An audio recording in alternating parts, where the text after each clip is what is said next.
Dans ce Lexchat, nous allons évoquer l'utilisation des supports visuels lors d'une présentation.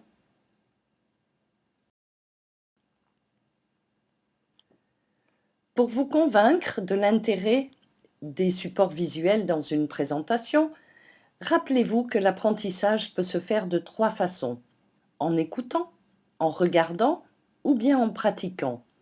Votre Lexchat donc doit solliciter au moins la vue et l'ouïe de votre public.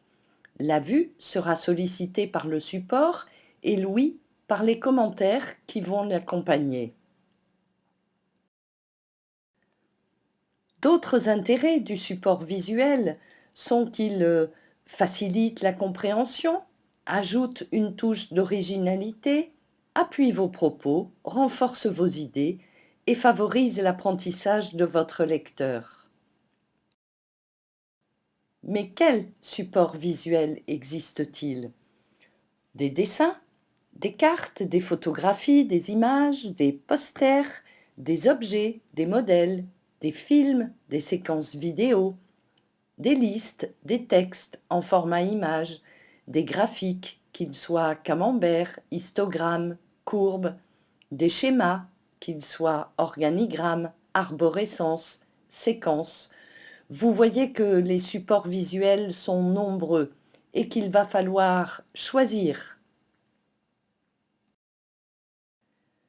Quel que soit le choix que vous fassiez, les supports visuels doivent être lisibles. Les titres doivent aller de 38 à 44 points. Le reste du texte doit être au minimum de 28 points et aller jusqu'à 32.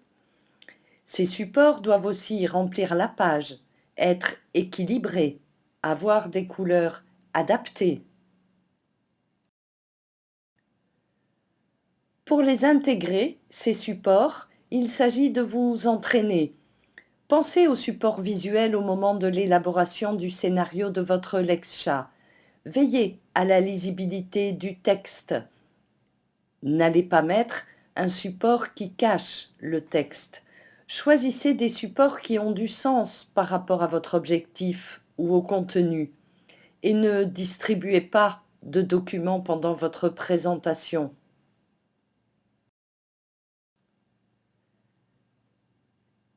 Vous hésitez entre PowerPoint ou Prezi. PowerPoint est l'un des systèmes les plus simples et professionnels pour des supports visuels. Prezi est un outil en ligne très similaire qui vous permet de créer des présentations personnelles, originales et visuellement percutantes. À vous de choisir. Ce qu'on appelle tableaux de conférence, ce sont les tableaux blancs, les tableaux noirs ou bien les tableaux de conférence qui sont d'excellents supports si vous souhaitez inviter votre public à soumettre ses idées ou lui montrer comment réaliser une tâche, par exemple résoudre un problème. En conclusion, pour acquérir l'habilité de votre public, suivez ces quelques conseils de base. Soyez sincère, citez vos sources, utilisez des informations à jour, ne jouez pas trop sur l'émotionnel, montrez que vous respectez l'intelligence de votre public, prévoyez aussi systématiquement et là sans exception des plans B et C en cas d'imprévu qui vous empêcheraient de mener à bien votre plan A. Bonne chance!